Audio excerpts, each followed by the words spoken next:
This is our second trip into camp in Aranka North. We flew from Georgetown to Bemidji, which cut several hours off of the travel time, and we're now unloading the plane.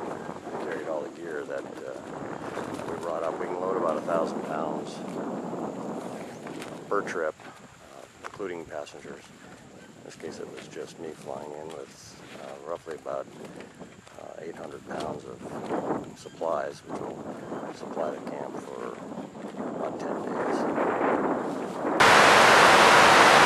This is the rainy season in Guyana, and this is an example of what the afternoons are like. This morning we actually had sun and a little bit of rain during the day, but come afternoon it pours like this, and it makes it very difficult to travel. The roads get very muddy and impedes the progress of our cruise.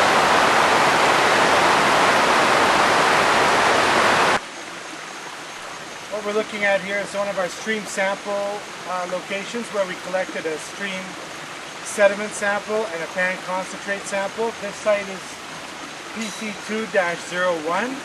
We got 320 ppb on the stream sediment sample. What we're going to do is we're going to walk up the river and see if we can find the source and the geology upstream from this that's generating this sample value.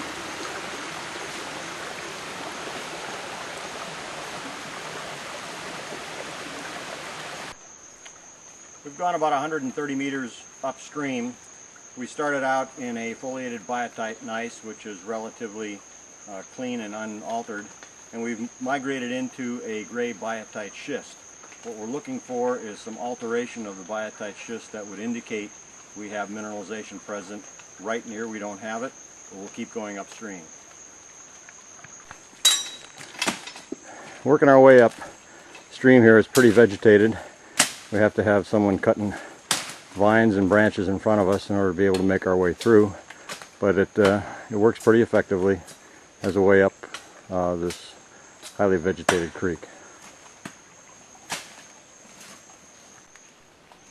We've come about a half a kilometer upstream from where the stream sediment sample and pan concentrates were taken.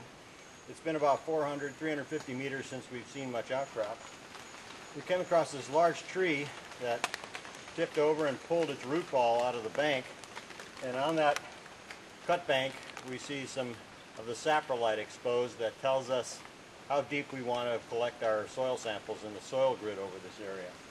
We have an organic layer that's anywhere from 6 to 10 inches thick that we need to get through.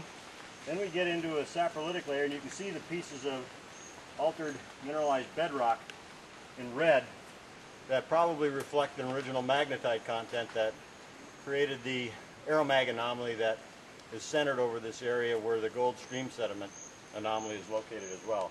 So this tells us a lot of information about designing our soil sampling program, which we're in the process of doing, and we'll start that soil sampling program over this anomaly probably in the next month or so. We're now on the ridgetop above the creek, and we're doing a couple of test soil auger holes to see if the profile that we just identified in the stream cut is going to be similar to what we'll see on the top of the ridge in order to help us design the soil sampling program.